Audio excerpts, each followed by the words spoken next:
Mm.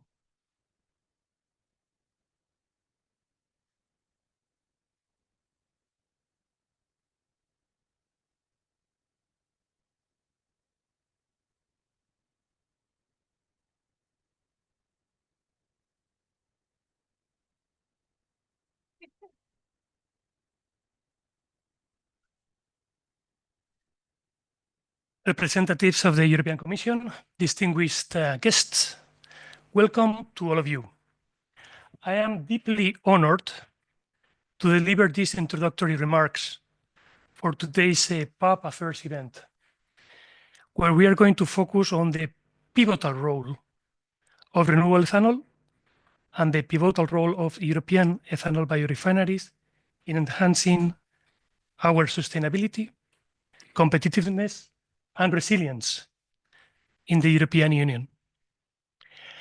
As we navigate the ongoing complex challenges of climate change, energy security, and economic stability, it becomes increasingly clear that renewable ethanol is not just an alternative fuel, but somehow a cornerstone of Europe's strategic autonomy, a fact explicitly recognized in the Draghi report. First, renewable ethanol plays a significant role in achieving the EU's Green Deal objectives. The Fit for 55 package has set ambitious targets for renewable energy, emphasizing the critical importance of sustainable biofuels like ethanol. These objectives will be further reinforced with the upcoming 2040 goals.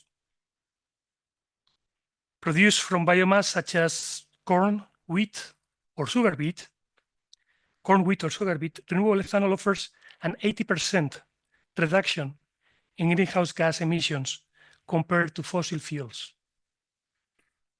For context, the widespread adoption of E10 fuel across the EU could reduce a total amount of CO2 emissions equivalent to removing 8.2 million cars from our roads, while avoiding the import of 42 million barrels of oil annually. Additionally, the EU has implemented stringent sustainability criteria to ensure that biofuels are not sourced from high biodiversity or high carbon stock areas. These criteria provide us with a transparent framework for all stakeholders and empower voluntary schemes to uphold the integrity of the value chain. Any suspicions of non-compliance must be addressed promptly and decisively for the credibility of the whole chain. Second, European biorefineries deliver more than just fuel. In 2023 alone, these facilities produced 6.5 million tons of protein-rich animal feed, surpassing the volume of ethanol produced. Our sector has also embraced the growing demand for plant-based proteins, with several European biorefineries now incorporating food units within their installations.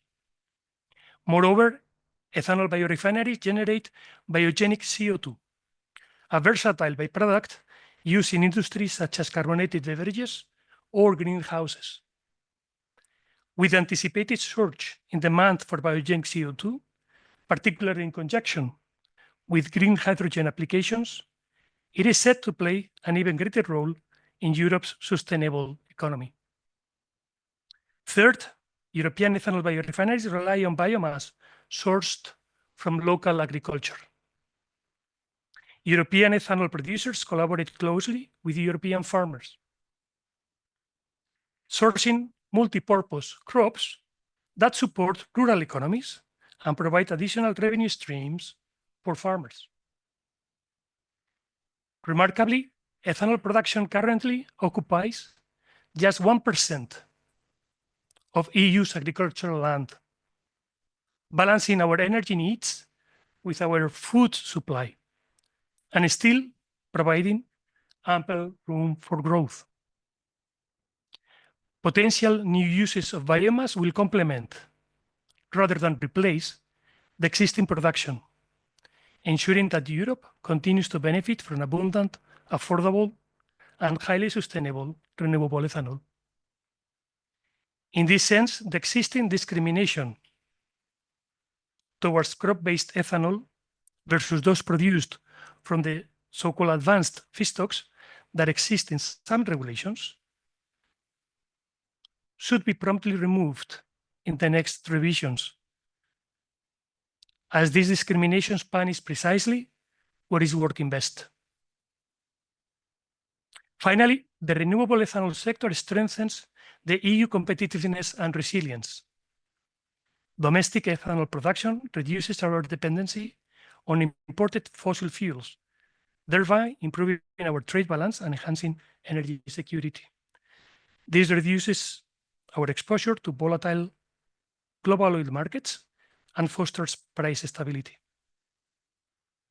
European biorefineries are also a key source of vegetable protein,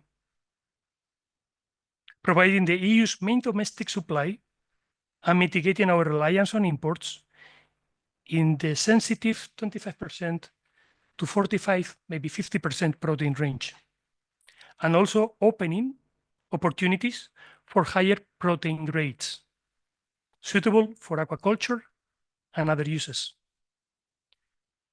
The 50 ethanol biorefineries spread across Europe stimulate job creation across various sectors, including agriculture, R&D, and manufacturing. Their impact is especially significant in rural areas, where they serve as economic hubs that provide employment opportunities and support local businesses. Each biorefinery, for example, houses specialized teams of engineers that are dedicated to improving the circularity and efficiency of their operations in rural areas. By producing renewable ethanol in Europe, we are addressing pressing environmental challenges. We are reducing reliance on fossil fuels and imports of protein. We are supporting European farmers. We are driving technological innovation, and we are mitigating geopolitical risks. In conclusion, renewable ethanol and European ethanol biorefineries are indispensable to the EU's vision for a sustainable competitiveness and resilient future. United for our future. As we navigate a context of global instability, the mandate to European institutions remains clear: to guide Europe towards greater prosperity. Therefore, let us continue to support and advance the renewable ethanol industry as a vital pillar of this shared European vision. Thank you.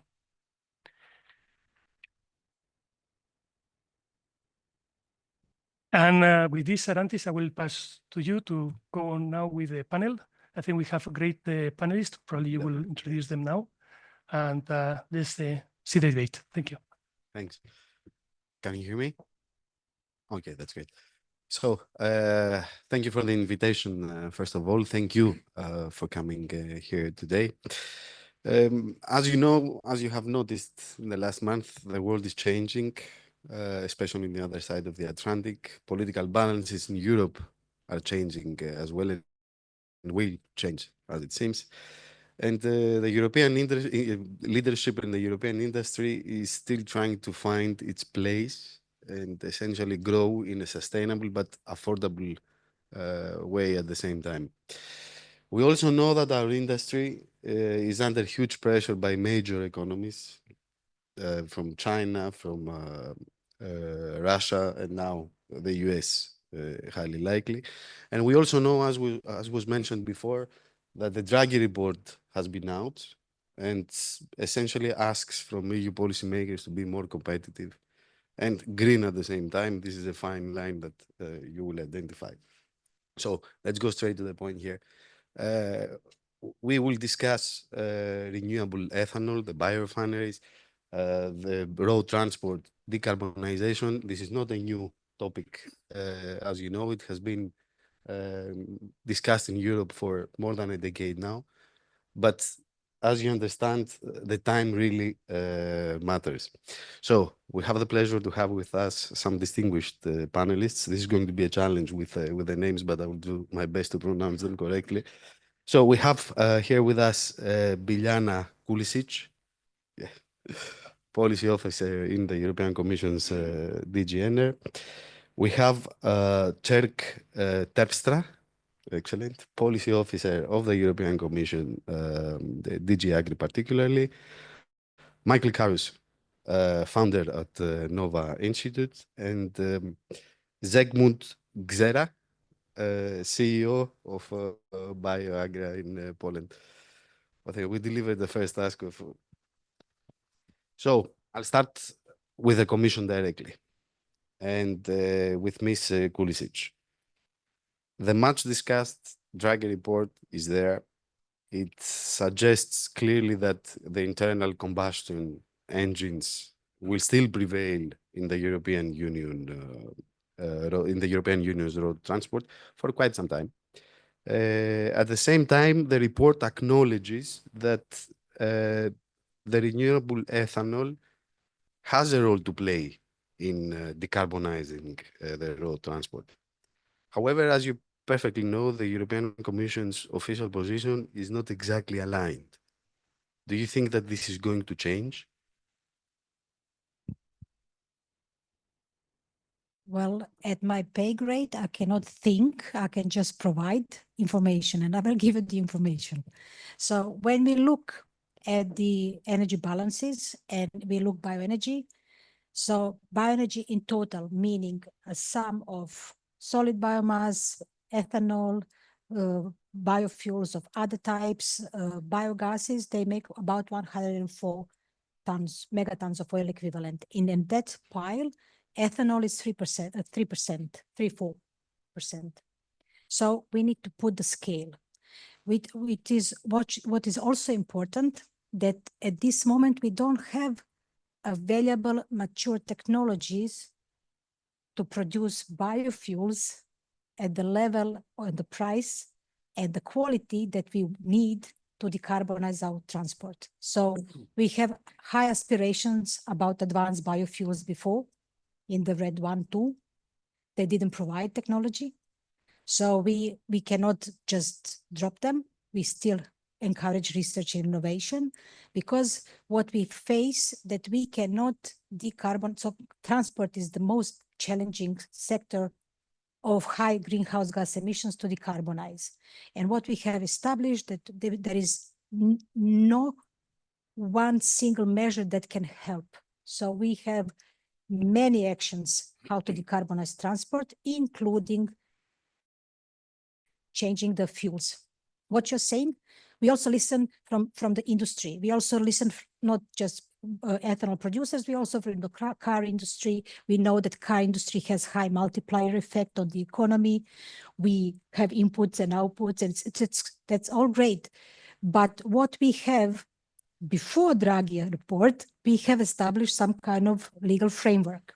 And it is framework that has to be as stable. I would wish more stable than it is, because we had RED 2, RED 3 faster than we could see the repercussions of RED 2, the implementation.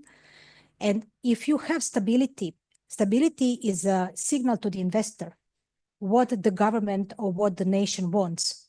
So if we would reopen now RED 4, before even having RED 2 in place, because many of the member states haven't implemented RED 2, and then we have pending RED 3 implementation. I mean, that would be really, really messy. It would be like shooting in the leg if we reopen now. But that's my private opinion as a long-ranking policy officer that provides information for the high-ranking ones. So that would be from my side. So I understand the point of having the security of supply, because we, just not to forget, we power our engines, not only on the road transport to commute from A to B, we power the forklifts, we power the machinery that produces with diesel and with petrol. And we need to decarbonize, not only road transport, but everything else that uses now now fossil fuels in vehicles or in machines. So we do need that. But how to make it, plus if you factor in the climate change, and what I do also in my file is the greenhouse gas emissions from different biofuels pathways. And what I can see that, for instance, what we said, ethanol, exactly. So ethanol in the States, it's greener than our ethanol. And then I was like, why? How come? And because they have GMO hybrids that have higher yield per hectare, the same inputs, thus you have lower greenhouse gas emissions per hectare. And then it's actually they are winning us in our game. But luckily ethanol, as you know, ethanol is mostly imported from Brazil to Europe, 78, 80% we are self-sufficient. But I would say that it is part of the blame of the ethanol industry also not to highlight that you are always co-producing fuel, biofuel together with feed. So that message was not clearly sentenced, you know? You assume that people I'm not going know. to support the industry here, but I heard this No, but I argument just many wanted to times, say to be that to honest. the industry, like it's a Yeah. little bit because you're making my life difficult, my job difficult, you know, because I have to explain. Yeah. So this is from our point of view. Yes, but I'm just wondering, I mean, if the European Commission, you know, doesn't fully implement, you know, the Draghi report, then how do we expect from the member states to do it? So if the Brussels-based policymakers, you know, question the Draghi report that was commissioned basically by the European Commission itself, how can we move on? We'll get back to that. We'll get back to that. Now I would like to ask Mr. Terpstra, because you're dealing with farmers as well, renewable energy and farmers. You know that Europe's strategic autonomy concept will be thoroughly discussed in the next years. And I wanted to ask you whether you see a value of biofuels when it comes to the EU protein strategy. Because we keep talking about this strategic autonomy, but at the same time, we don't see that, you know, and the protein strategy is one key occasion of achieving that. It's also linked to the animal feed question that was raised before. Yes, well, I first have to say I'm not the responsible policy officer working on the protein strategy, but of course I can say that by the production of bioethanol, there's also large quantities of these DDGS products, for example, that are being produced and that are highly it can be used for highly qualitative animal feed, especially for monogastric animals like pigs and poultry. So I think it can indeed play a role. We have to see, of course, how to give this how to say a good position within the value chain. You already mentioned it in your introduction, and that we also have to look at sustainability aspects of where the feedstock is coming from. That's an important issue. Of course, within agriculture, we have also issues with other types of land uses. I'm working on renewable energy. There's a lot of energy sources that also can compete with land use, for example, for feed and food. Mainly those are important from an agricultural perspective, from DG Agri perspective. So these is all kinds of aspects that we have to take into account into this. And what's your opinion about the Draghi report and what Draghi essentially said about renewable ethanol and its role in decarbonizing Europe's road transport? I have to admit, I don't know exactly what the Draghi report says about that. I can only say from a broader Commission perspective is that biofuels can contribute to the decarbonization of the European Union, and with a specific focus on hard to abate sectors like maritime, aviation, and also certain sectors within the transport sector itself.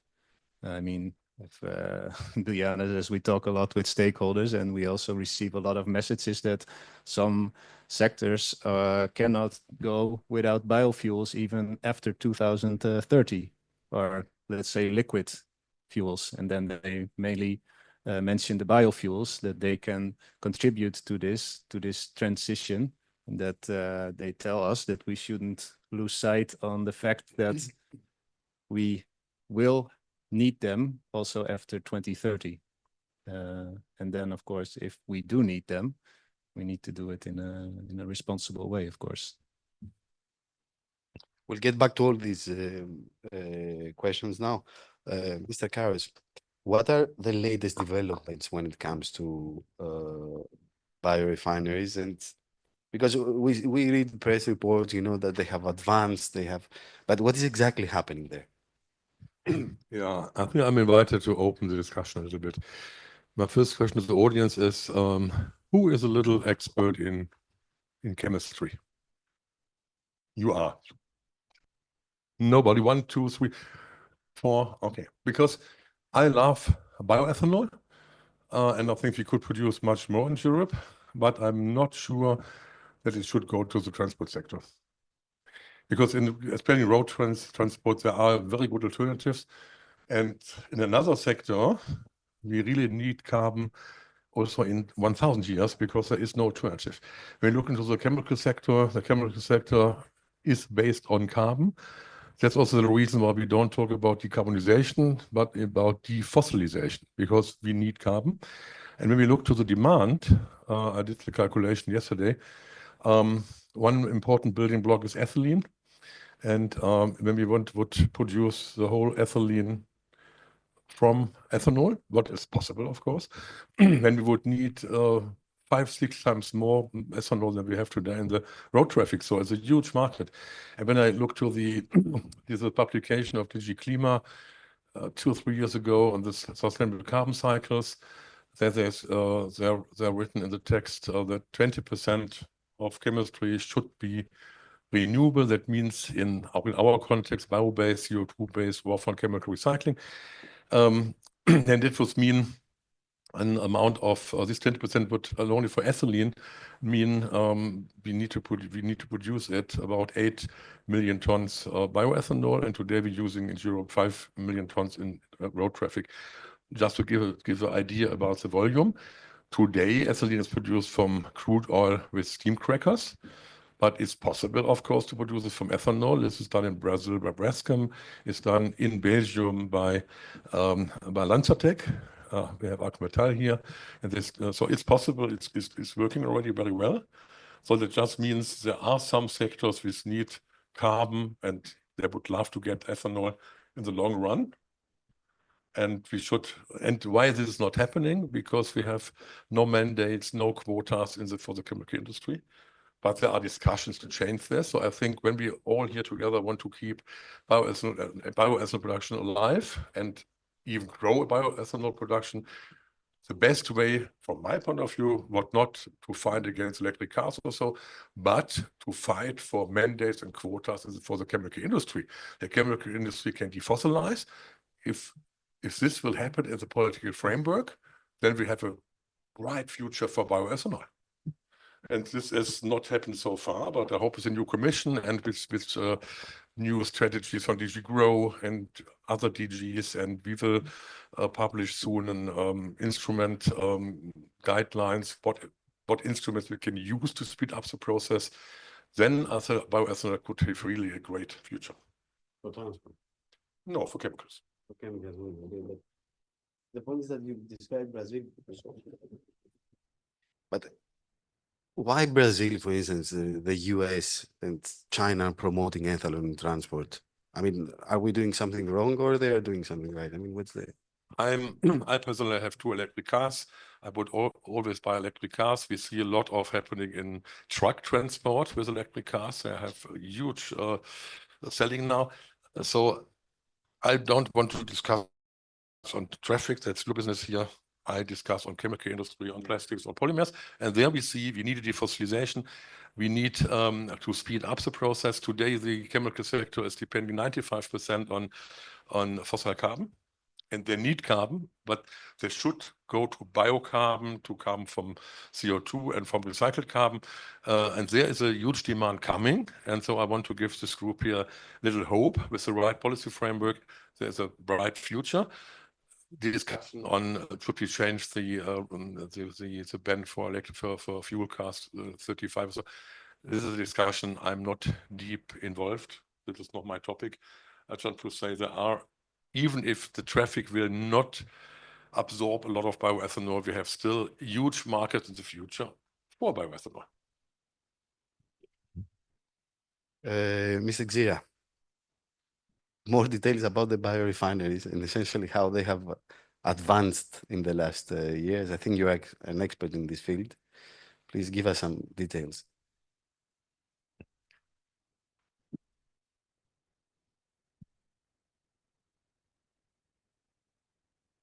Good afternoon, everyone. Thanks for inviting me to this panel discussion. It's an honor to be here. I represent the ethanol industry as a member of ePURE and as a head of Polish Biofuel Association. And at the same time, I am the CEO of the Polish largest bioethanol plant, which started its operation around 15. That year, we celebrated 15th anniversary of starting operations of that plant in Poland based on corn. In terms of changes which happened in the past in our biorefinery,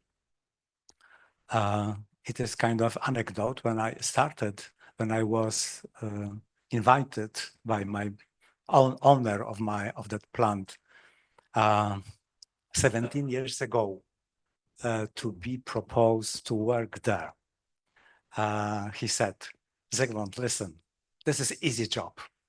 This is as easy as possible. You have offtake agreement on corn. You have offtake agreement on ethanol. You don't have to do anything because it is easy job. Probably too easy for you. And the time flows, and it turned out that he was totally wrong. I even couldn't imagine how much effort has to be done to develop biorefinery, to stay on the market, to change and to develop technology, to diversify products, and to be more, how to say, more familiar for the consumers, and to compete with both Polish, European, and Brazilian, American, and other external suppliers. When I started operations, bioethanol was the key product and only mostly one grade, fuel grade. Right now, what was said by David, and I can prove it, that in biorefineries, ethanol, we can say to some extent, maybe this kind of exaggeration, is a byproduct because mostly food, feed, different kind for animals, for people, CO2 captured, biogenic CO2 captured, and corn syrup and other protein products represent in Europe around almost 2/3 by volume products. In the past, it was different, and mostly, probably is the most important is probably the feed and food, because it gives some additional benefits to be in Europe more to be more reliable on our own sources. I don't know if you are aware that in terms of protein, it was one of the questions. In terms of protein, what is the contribution of domestic European production to high protein products? It is only 30%, maybe a bit more. So 70 comes from import, mostly from America and Brazil. 30%, 25 percentage points out of these 30, which means on the other way, around 85% of these domestic products comes from biofuel plants. Almost 90% comes, high protein products come from them.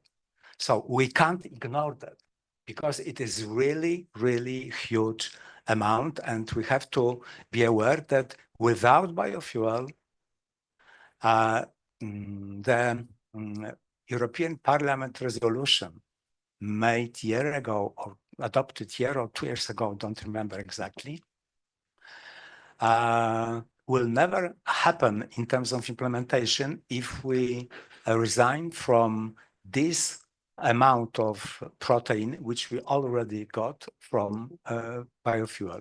So this is the key change which happened in the past, that bioethanol is not the key product. But ethanol as such developed as well, because when we started operations, not only my plant, but when RED was implemented and we started having data on it, the GHG saving on ethanol was about 50%. At the very beginning, the minimum was 35. Very soon it was up to 50%, and 50% is the minimum which has to be achieved. Right now, it is 80%, 79 on average, 0.1 in Europe, which means that it is on average. Some bioethanol producers became neutral in terms of emission of CO2 because they achieved 100% reduction. And this is the goal for the whole industry, to be there, to be climate neutral, maybe before 2030, maybe a bit after. So imagine that we are talking about the industry and about the products which already achieves 100%, and 100% would be a standard for our product soon. Do we have any other renewable product in transportation which is close to be to get 100%? Even RFNBO, which is considered by some investor, which is extremely difficult investment, because being competitive in Europe based on our cost of energy, green energy, which is for sure around 100 euro per megawatt hour green electricity. Hydrogen needs a lot of it. And the preliminary calculation are saying that the reduction, GHG reduction, would be around 90, maybe in good scenario, maybe a bit above. So we can compete in terms of decarbonization, in terms of providing more value to decarbonization of transport, which is the most difficult sector to be decarbonized. And by the way, this is the only one in Europe where emission of CO2 comparing to 1990 increased by 25%. At the same time, the overall emission of CO2 decreased by 20% in European Union. So the transportation is the most difficult sector to be decarbonized. This is one of the reasons. This is one of the reasons we have to use and to consider all possible tools. We have to be much more pragmatic. Biofuel and decarbonization is not a religion. There should be no dogma which says that you are nice, you are not. You are better, but we don't like you. You have a question? You can ask me directly. Yeah, I would have 10 questions to you, but I ask only one. When we see from the quotas in the aviation fuel, sustainable aviation fuel, there is an increasing demand for biofuels and CO2-based fuels in aviation. And if you would cover it with ethanol to jet fuel is a pathway. Don't you think that the amount of proteins you can produce can stay the same if ethanol go to aviation market, and you don't need the road traffic for this? Because there is such a huge demand in aviation.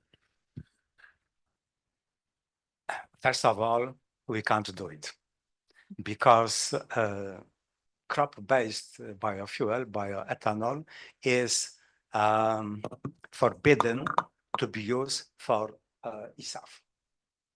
But if you ask me if I love to introduce bioethanol to ESAF, I would say yes, I would like it. This is what America's investors are doing, because they allow to use crop-based, corn-based bioethanol for SAF.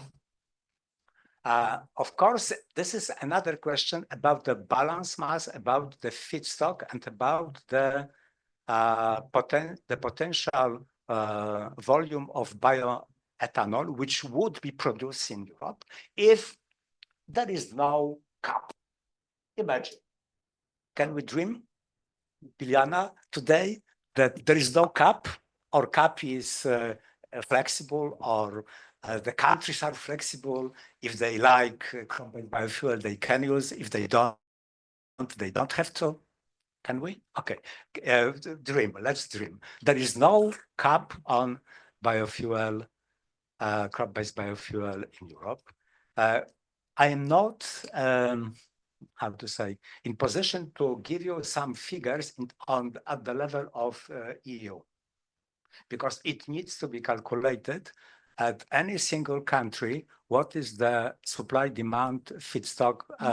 What is the potential? What is the blending wall, etc., etc. We did that exercise in Poland, and I can share with you the outcome.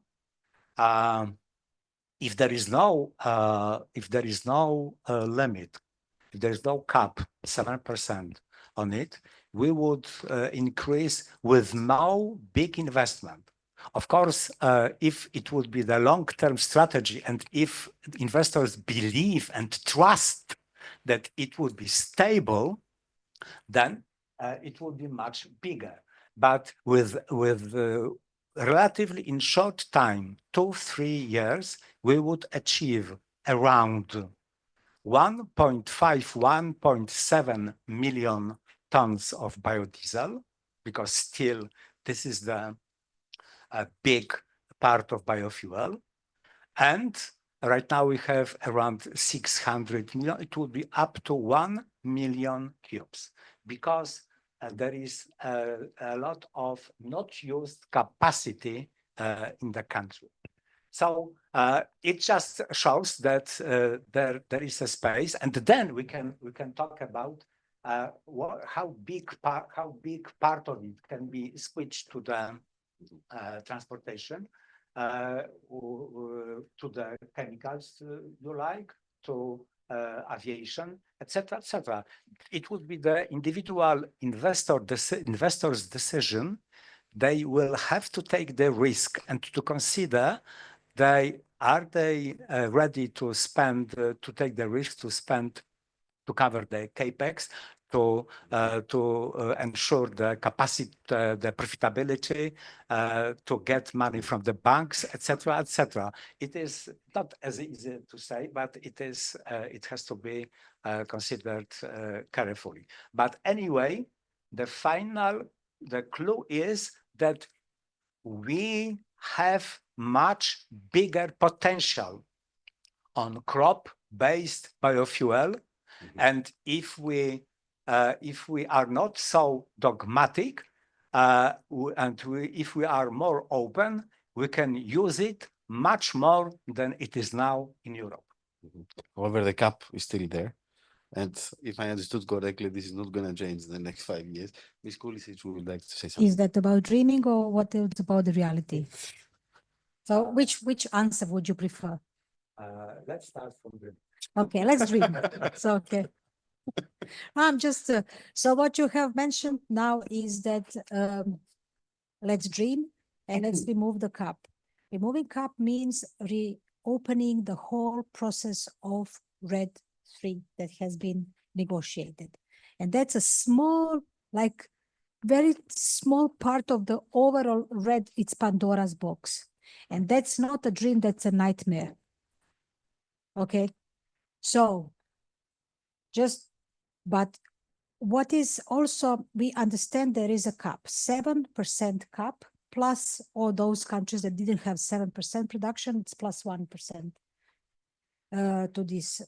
You are actually, what you were saying now, you were actually saying the success story that was not easy, but the struggles, but then you excel in material efficiency. And this is what we actually would like to see, not in biofuels production, but in resource efficiency.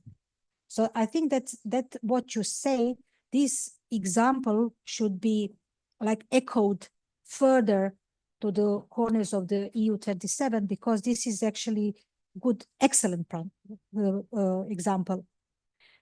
But these are not all they are not all your competitors or your fellows producers are as successful as you are. So you have to understand that we talk about EU27, not only about one company. So that's one thing.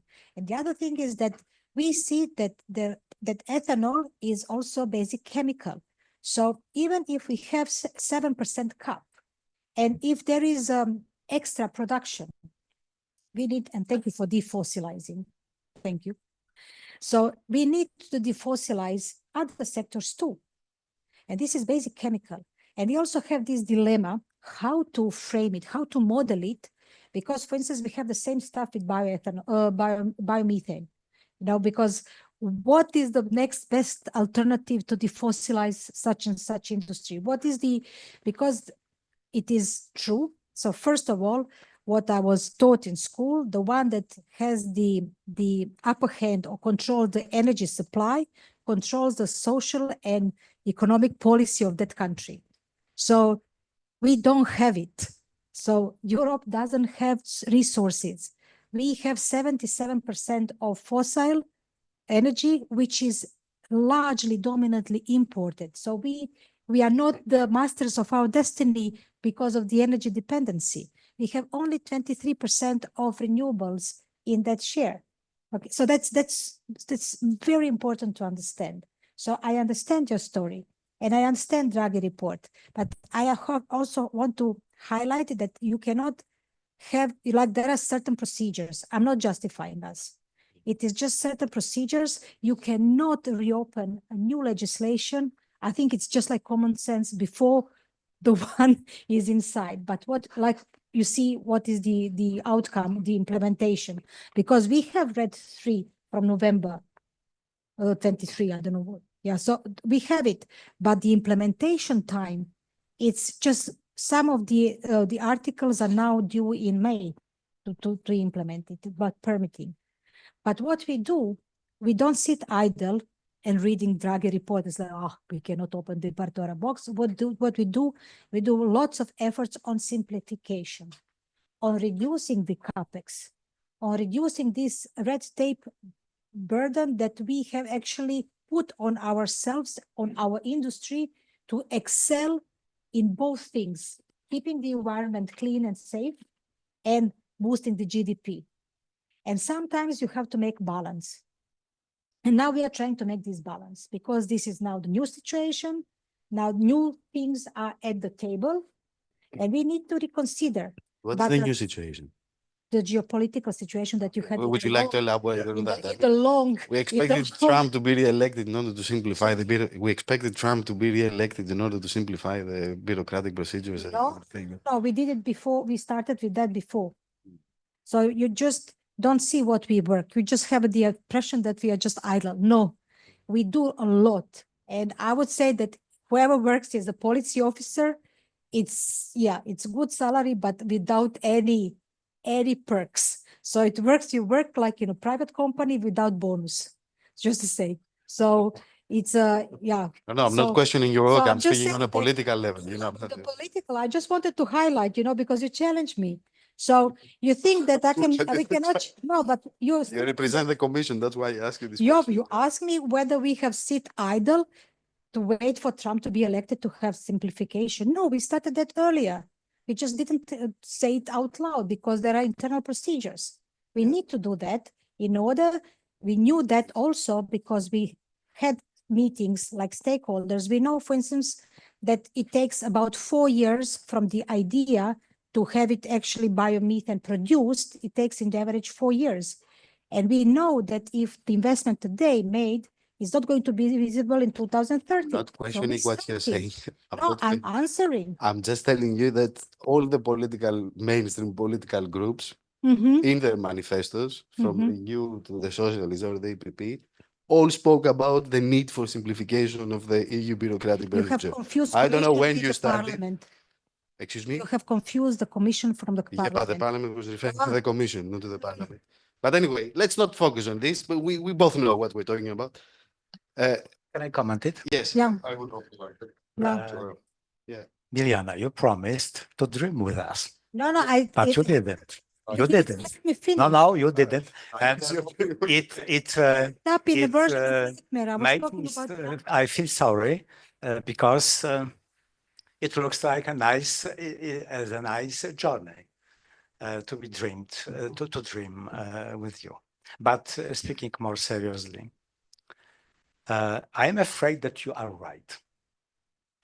That reopening file on RED3, RED4 right now would not be the best from the tactics perspective move.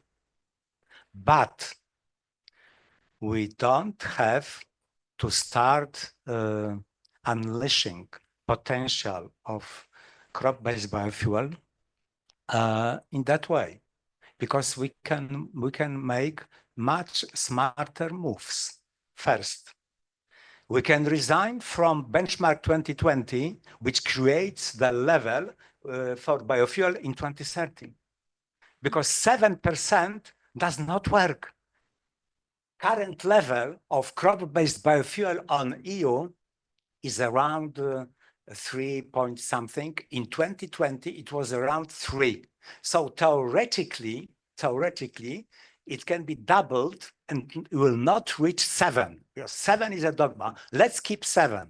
If we start from the current perspective, current level, it can be doubled and 7% is not. So if we resign from 2020 benchmark, in some countries it is 2%, 4%, 5%.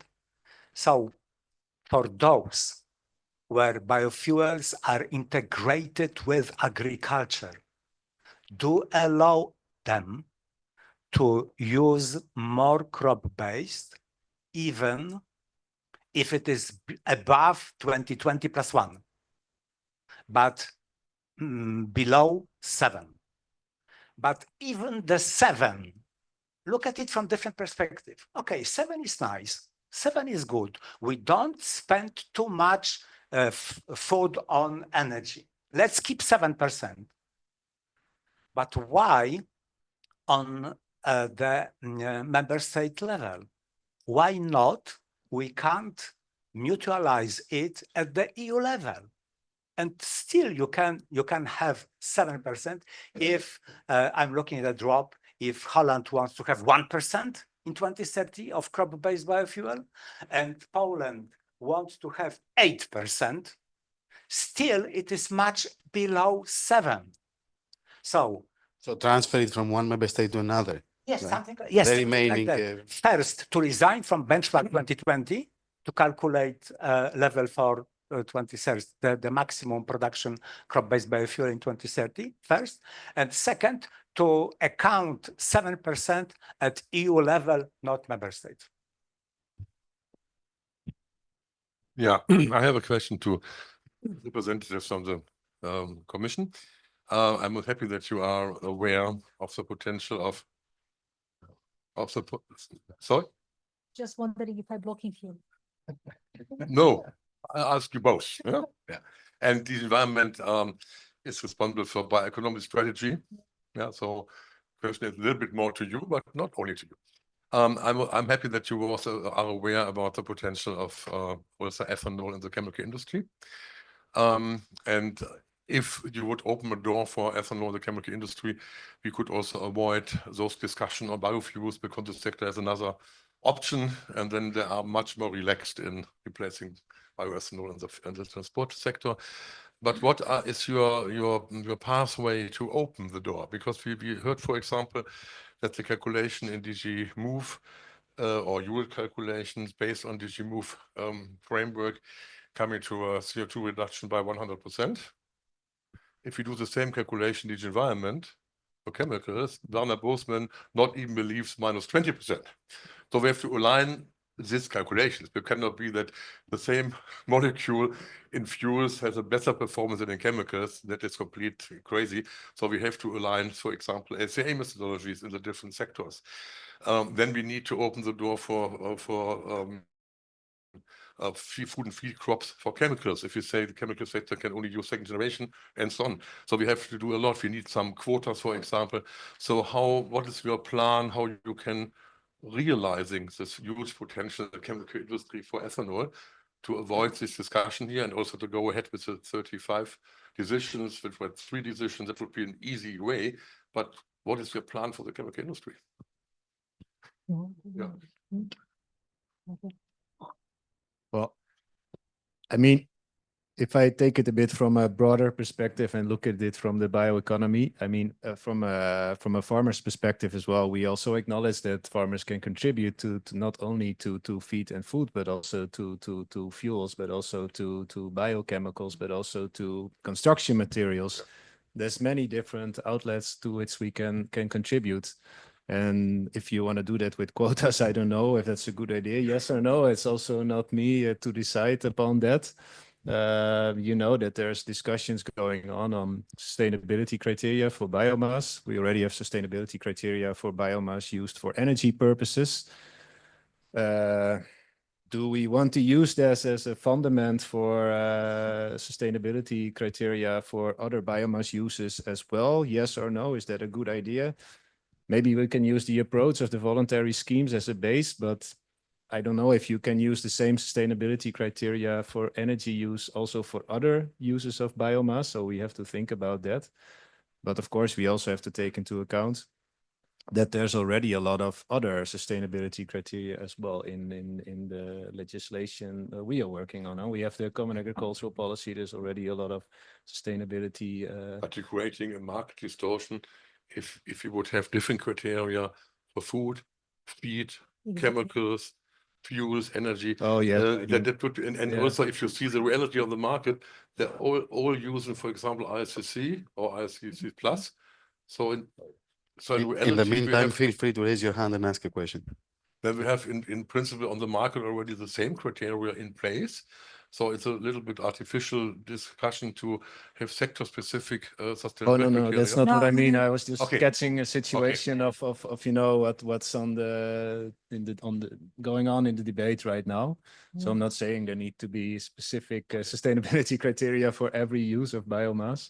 In the end, I think from a farmer perspective, I think we need to create win-win situations where we can also create situations where farmers get a fair share of the biomass they produce, because that's what we have seen in the last few years, that is not always the case, and that's for us also a very important issue. And yeah, that's what we're discussing now with all the different DGs within the Commission. And as you all know, the strategy will be expected by the end of this year. And so there's a lot of more opportunities for you to contribute, I would say. Yeah. So because we are in the panel of dreamers, I'm allowed now, but I'm not going to follow your dream. I'm going to make my own. So I would dream that we have unified sustainability criteria, regardless on the end use of biomass, for the health of the ecosystem that this biomass is thriving or being extracted from. So that I would imagine, because at this moment, as you're saying, like if you have this sectoral silo approach, then we create competition for that biomass. We put pressure on the ecosystems, and then we actually compete among each other, and the fossils win. So that's wrong. So we should align our positions, and let's have the I have a dream. Let's have a uniform sustainability criteria for extraction or supply of biomass. And then we ask from that biomass for the end use. Then we say which is the best conversion technology to meet our energy climate goals, or whatever we say, autonomy, food security, whatever we say, what is our end goal. And then we compete, because we have to be elitist. We have to realize that we don't have enough biogenic carbon to replace all fossil carbon. We don't have enough ethanol, bioethanol, to replace all ethanol used at this energy system in the whole economy. But that's not true. Ethanol is 95% bio-based in the world. Yeah, There's almost no other ethanol in the world. But other fuels. No, but I'm just saying that you assume that all feedstock suitable for ethanol would go there, but it wouldn't, because it's competition. There will be something else. So that's why I'm saying that we should think broadly. Let's say what is the end, and then we decide what is the end use. And because we need to be elitist, we shouldn't look that biofuels are better than biochemicals, or biomaterials are better than biofuels or biochemicals or feed or food. We should have an idea what makes us stronger and what is the smartest way how to use that biomass, keeping the ecosystem healthy, because they give us biomass. Otherwise, we are done. So that would be my dream. So I don't know how that works well for. I would like to add a little bit to the dream. I'm not DG Environment. it's not only about environment. Just to say, I'm not environment. I'm from DG ENER. Okay, then I'll put in I confused you completely. Sorry, I also confused. A wrong introduction, no problem. We have a question from the audience. And I think it was also a question of investment, of turnover, of employment. And there you see in different studies, if you put ethanol in the chemical system, you have about 5 to 10 times more investment, more turnover, and more employment. These are additional impacts we should also discuss. Yes, please.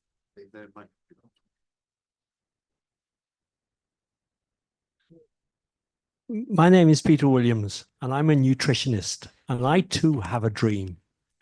And I am looking at Zygmunt when you said that protein deficit that we have, and it is a 70% protein deficit. Now, I'm disappointed. It says renewable ethanol biorefineries, and you have focused on only one word in that, the ethanol. Now, that ethanol biorefinery produces protein. It actually generates protein in the yeast that is produced in the biorefinery. And I've worked it out that the European Union is producing about 800,000 tons of yeast, 400,000 tons of protein from that generation of ethanol. Now, I can take that protein and not use it like DDGS, which is a medium quality protein, but I take it and take it to a higher level. I will produce for you a 50 or a 60% protein product. I will diversify the bioethanol industry, and we will make ethanol the co-product. But I'm disappointed that you started saying you had ignored at one stage the DDGS that is produced. Yes, it is a fabulous volume and it is a good product. But now with simple mechanical technology, we can biorefine that to a high-level protein that will replace imported soybean meal. And we will do it with a lower CI index than other alternative proteins. So let's start, let's move it and be holistic. We produce ethanol, we produce protein, we can produce clean sugars for fermentation. We really can make these biorefineries. And how we encompass the whole thing and say, yes, we are using crops in this circular process. That's my dream. But it's the protein I'm looking for, and it's the protein I want for food and for feed. And we can produce that volume, just as you said, Zygmunt, it's exactly there. I would like to make your dream even better. You can also capture the CO2 emissions from the process and make methanol, for example, then you have no loss at all. We need that holistic approach. Yeah. Some do it.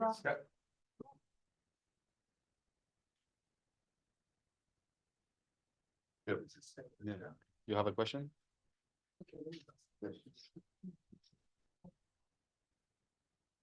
Yeah, my name is Rob Vierhout. I'm working for Alka Group. I think that Mr. Carus has a good point. I mean, we also need to look at the use of ethanol in the chemical sector, but we won't get there unless there will be a mandate, and hopefully we won't get a discussion on food versus fuel. After all, lots of sugar is already used in the chemical sector, so why not ethanol from crops, made from crops? So unless there's no mandate, we won't go there, and I can tell you outside why that is, not here. Coming back to the lady of the commission, having listened to Zygmunt's dreaming, and would you believe there would be any objection from the commission now, under the present circumstances, to stick to the crop cap, knowing that in the past, analysis was made by the commission that 10% would not cause any ILUC effect. 10% was already safe. We went down to 7% for whatever reason, and the parliament eventually came up with this nonsense idea to have only 1% point above the 2020 consumption, which was totally ridiculous, but still it's there. So we are hampered in expanding and to use more ethanol.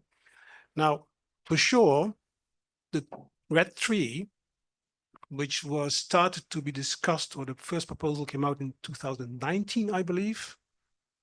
Why would the Commission not now go for proposing a RED 4, knowing that the horizon is 2030? We need to have something post 2030. Or are you saying we are going to abolish the RED altogether and we come up with something else?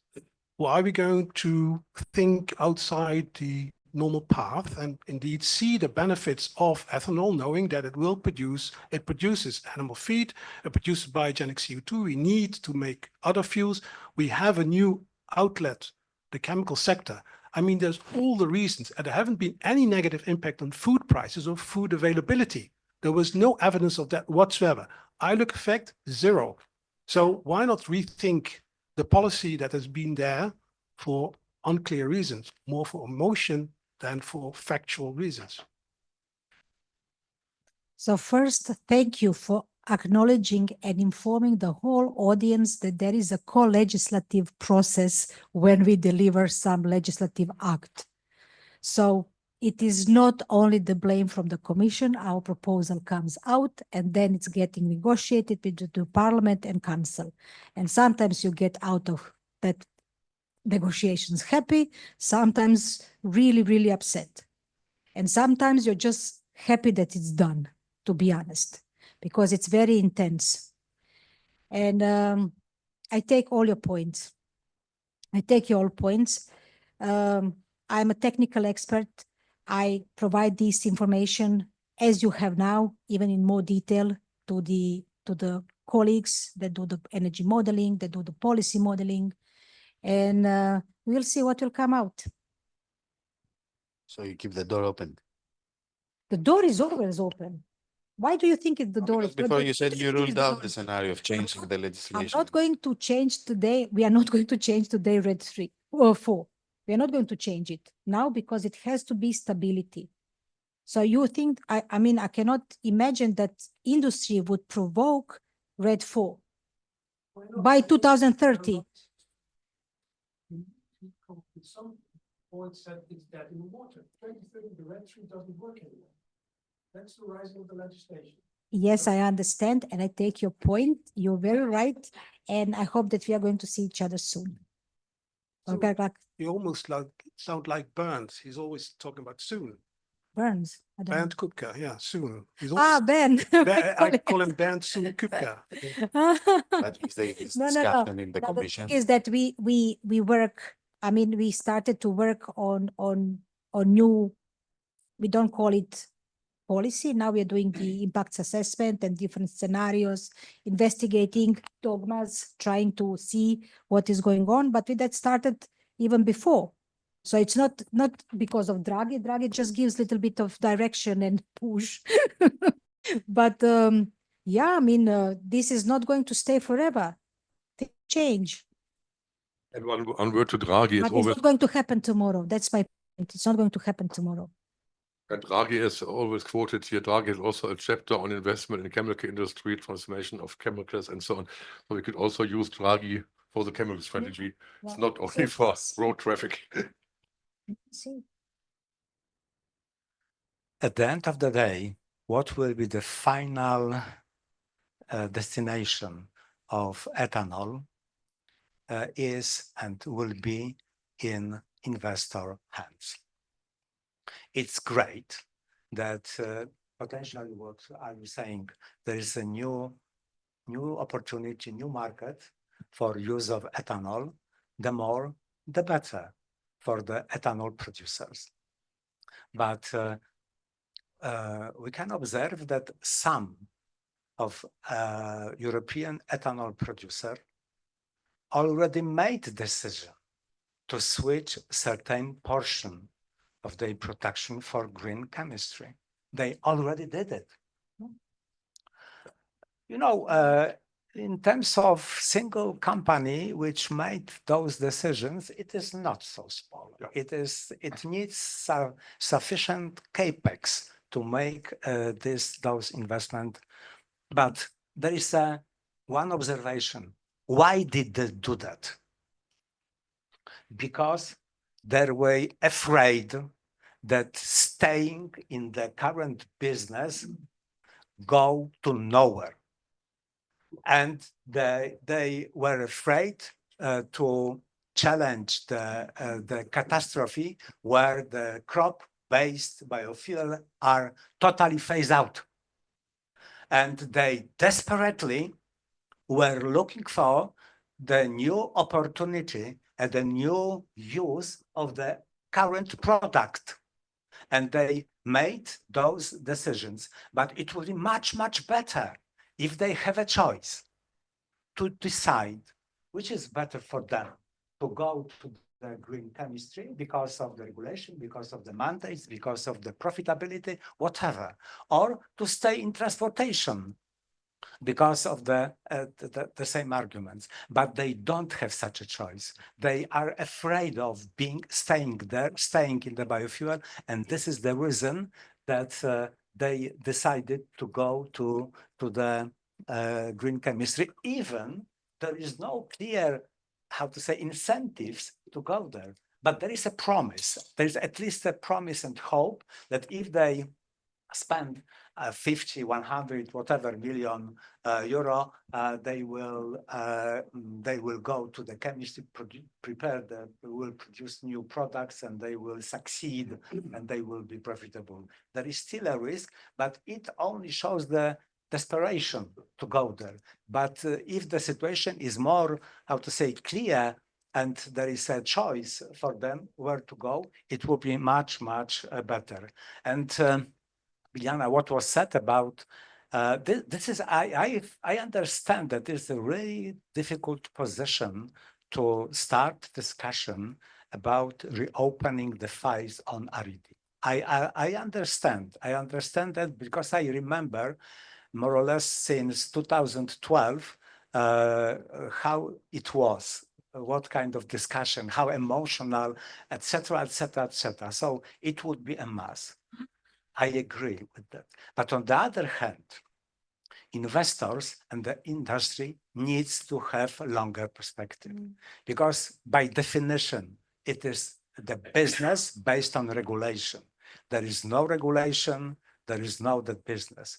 So we can't escape from that. We have to think how to provide in possibly smooth way, the proposals about 2040. What we know now is that it is 90% reduction overall of CO2 comparing to Fit for 55 as a goal in 2030. So 90 in 40. But how about this, the most difficult sector to be decarbonized, which is transport?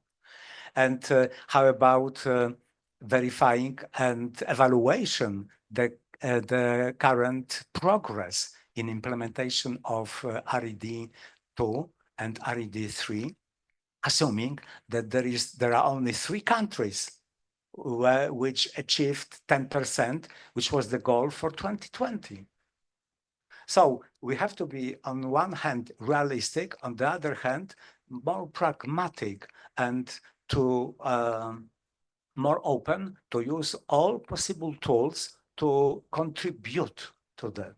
And unfortunately, bioethanol will not solve all the problems, but we want to be important part of the positive solution. But your argument with the stable conditions for investment is also true for all the other investors on e-cars and everything else in LPBO. It's not a specific ethanol problem. If you change in your direction, we have another panel discussion here on the other sectors that are unstable. So this is really a challenging situation, and not to, and that the chemical industry would be a solution here, because we have not to change the condition in the transport sector, but we open another door for investment in another area. That would be perhaps the best solution we can do. Actually, that would be in that dream that I was saying, that if you had these uniform sustainability criteria, you could slide in between. But now you can slide from transport sector towards chemistry, but you cannot slide back because you don't have certificate. You don't have voluntary scheme, so you can't, So, and also the ethanol of biofuels is more expensive than the ethanol for industry because of all this voluntary scheme and all these things that need to be proved the sustainability. Just in the difference of this cost in production, because what we know that some of the, I am more familiar with biomethane. So I know that biomethane also, we have certified and non-certified biomethane in the natural gas grid. So for about 4% is non-certified and goes for chemical industry. And that one can be, and I will say the ugly truth, that can be 100% corn-based. The one that we prohibit to make with biomethane for energy. And it's very difficult. Like everybody, when we talk about bioenergy in general, everybody has an opinion. Not everybody has an opinion about PVs, for instance, or hydro power plants. But about bioenergy, if you go in a post office, everybody has an opinion. So, and this opinion doesn't, it's good to have an opinion, but also you have to have evidence base. So it's very important to understand also not what is being said, but who is talking. So, that you have a proper peer for the discussion, that you don't get emotional. And this is what we are trying to do now, to be pragmatic. I don't know if I have demonstrated my pragmatism in this panel. Prioritizing, this for is what we instance, did. the European Commission And, prioritizing advanced biofuels was a pragmatic approach or not? Excuse me? The European Commission prioritizing advanced biofuels, was it a pragmatic approach or not? Because now we see that their contribution is negligible. I mean, the investments didn't scale up. Well, that is something that you also need to understand, that when Commission makes some decision, it's also part of the compromise. So you have services which is ENER, there are Klima, there is environment, so we have AGRI, so we have lots of inter-service consultations. And then this is the outcome of the negotiation. So I can tell you my private opinion about this, but that the Commission opinion is in I'm the, not going in to the attribute it to you, legislation. yes. It's in the legislation. This is the Commission opinion, is their legislation. If somebody is happy with that, I don't know. But this is the opinion of the Commission I in think the we have a legislation. little too many dreams here, because if you say that ethanol for the chemical industry will be cheaper than in the No, it will not. if we would have quota there, Yeah. the risk is that the criteria will be even higher than in the transport sector, because normally the environment putting more criteria on than DG ENI and DG Move, so it might be even more expensive. We have Okay. to care about. Yeah. This is the reason why you also your positive dream is same criteria for all applications. Okay. That would And then be we the choose. solution, but we have to care about that it's not getting even more criteria. This would then True. be having an additional barrier, and you cannot switch between the different markets. Yeah. And also the agree. problem is if you make ethanol or methanol or methane, you never know where it's ending up. And so it's very complicated to have different criteria for different applications. Yeah. Or at least there has to be conscious decision that we would like to streamline it to certain sector. Yeah, yeah. But it Exactly. has to be conscious, Yeah. not spontaneous. Unless there is another question. Yes, please. Thank you very much. Hannah Freinstein, also from the from DG Grown, the European Commission, working in the unit that deals with the bioeconomy. As much as I like following your discussions on transport versus chemical sector and on red revision and everything, I would also like to maybe ask you another question, because looking at the title of this discussion today, it's about the development of renewable ethanol biorefineries. And maybe the common point that I take from your discussion is that you all think these biorefineries are great. So I would like to ask you, where do we stand and what do we need if we want more of them? Thank you very much. Who are you asking this question? The Commission. That would be interesting. Yeah, but who are you asking this question? No, I would say to the The industry. Commission. The industry. I'm Okay. asking questions Because that would be to my interesting. colleagues. I can give them a call. Yeah.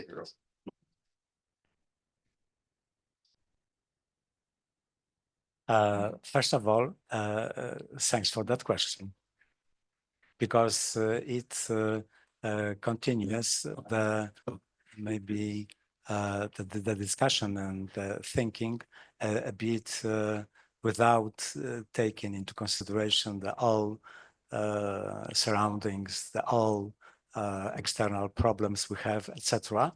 But we look the future and we think what to do to increase importance of it if it is so nice. First is to unleash potential and to do something with this 7% cap, maybe not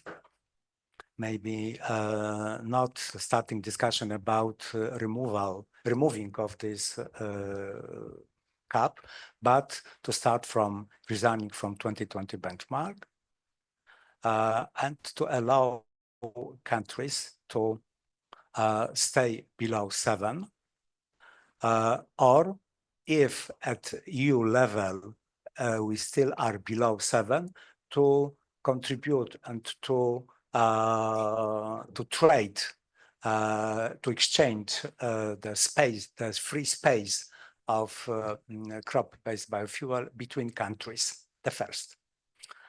The second is to treat in the similar way different renewable fuel.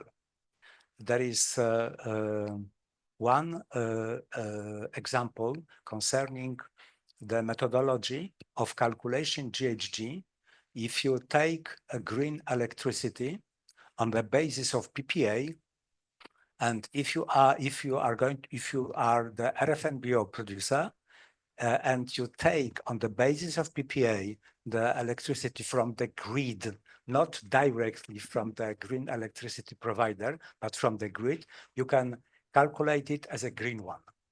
And it contributes to reduce emission.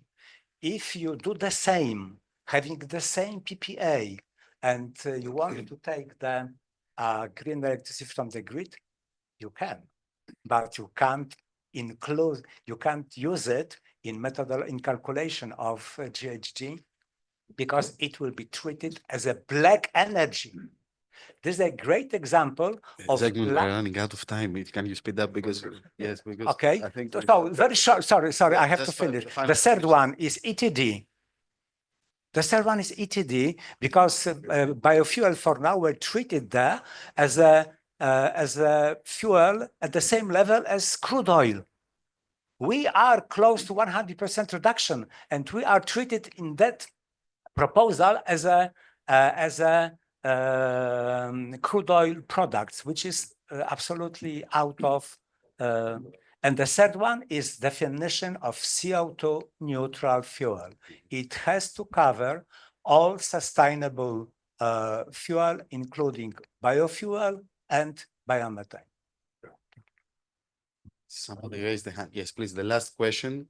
And we also want the reply from the Commission regarding this trade-off between member states, if you would think about that.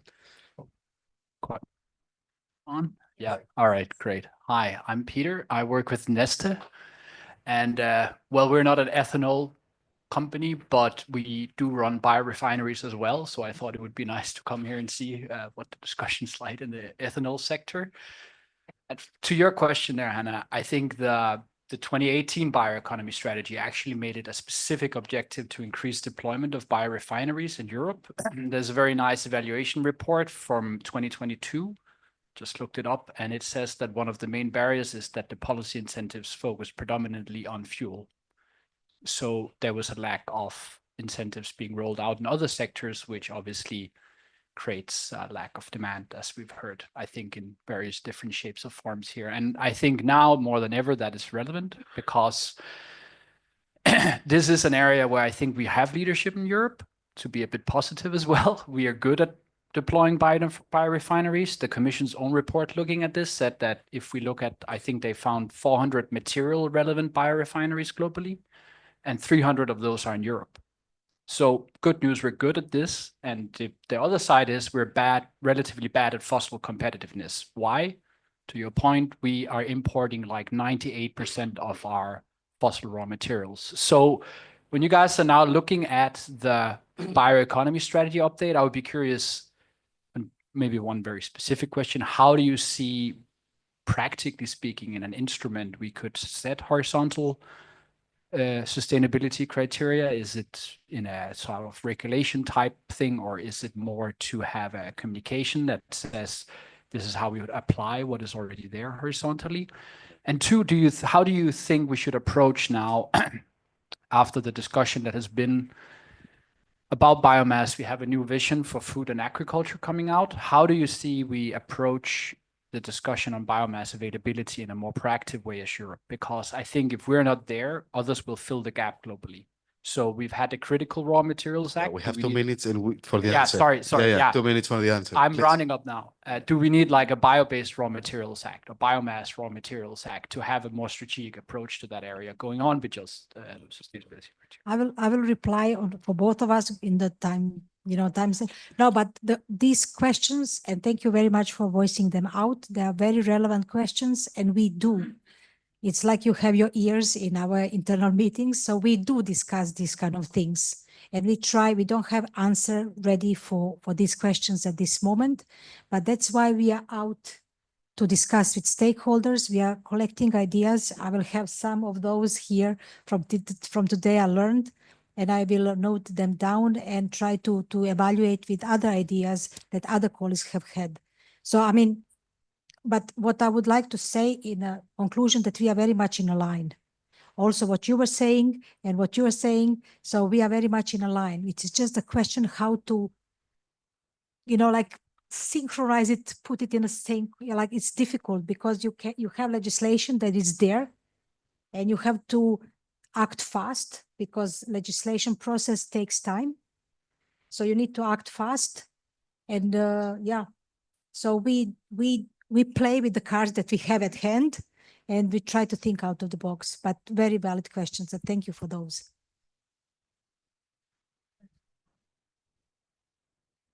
When you mentioned this report on biorefineries, I will also add that we did just a report for CEPI on pulp and paper biorefineries. Only those have additional output in chemistry or fiber industry. And these are also, I think, something like 200 biorefineries.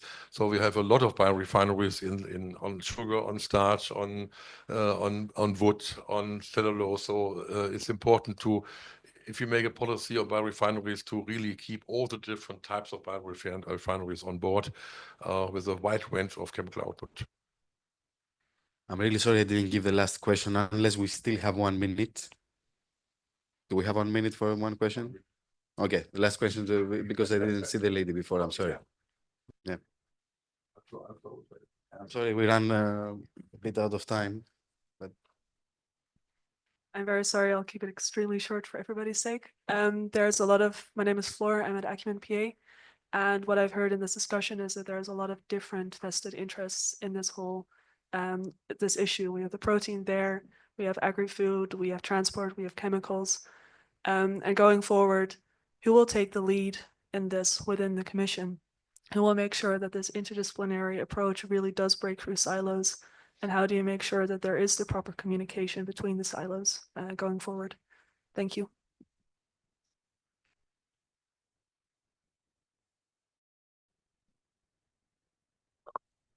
Actually, it's a very good question. No, it's I would hope that under bioeconomy umbrella that would be taken, because that is I would hope, because it's beyond, because it's co-production. And what we have realized is that all our modeling, and not just energy modeling, but also forestry modeling, food protein modeling, they are very much linear, not circular economy based models.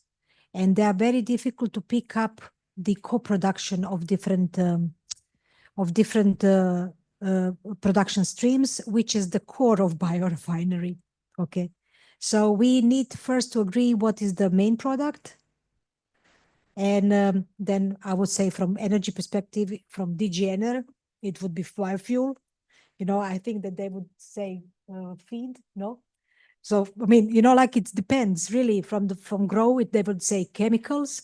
So, like it depends. So I think because, to my opinion, because DG Environment now has the bioeconomy strategy, that would be kind of normal place to land there to start. But then each of us would have different tasks in this core group. I'm saying good luck again. Anyway, thank you all for being here. Thank you for this wonderful discussion. I hope you liked it. We ran out of time, so I have to say goodbye. Thanks for coming. Thank you.